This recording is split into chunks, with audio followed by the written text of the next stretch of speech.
Julia Rodríguez achega a súa visión das flores como xoias da natureza. Nova exposición que xa se pode visitar na Casa da Cultura da Pobra. A cultura e a arte sempre teñen o seu espazo garantido na Pobra, que vén de sumar unha nova exposición. A Casa da Cultura Raquel Fernández Soler ten novos inquilinos nas súas paredes, xa que acolle dende a tarde de onte a exposición da coruñesa Julia Rodríguez, mostra titulada Xoias da natureza. Flores prensadas, arte milenario.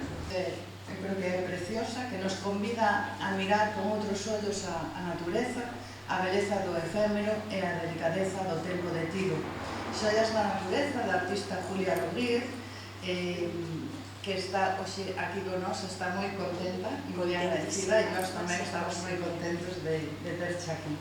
A Concelleira de Cultura afondou no amor de Rodríguez polas flores e a natureza e a súa forma de velas e de facer arte con elas. O que hoxe vemos nestas paredes desta sala non só son flores secas, son emocións prensadas, momentos capturados, recordos reconstruídos como se foran puzzles feitos con mimo dunha man artesana.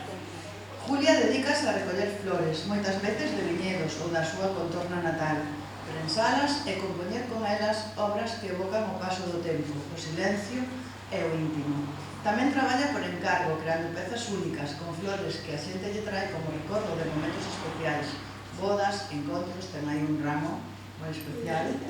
E afirmou que cada obra de Julia é un diario. O efémero, unha mestura de paciencia, precisión e respeto pola natureza.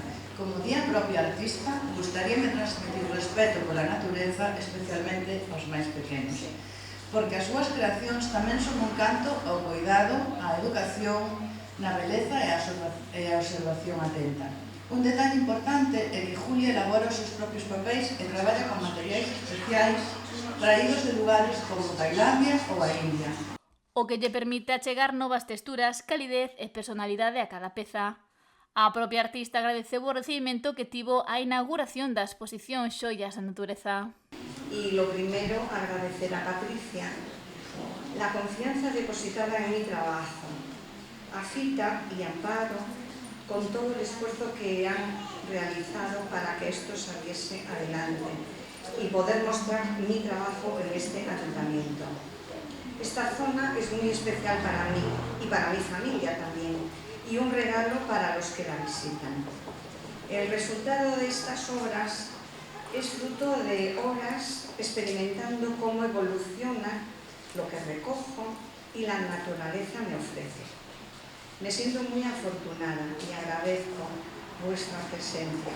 As persoas que queiran coñecer as súas obras poden facelo ata o 30 de xullo no horario de atención ao público da Casa da Cultura pobrense.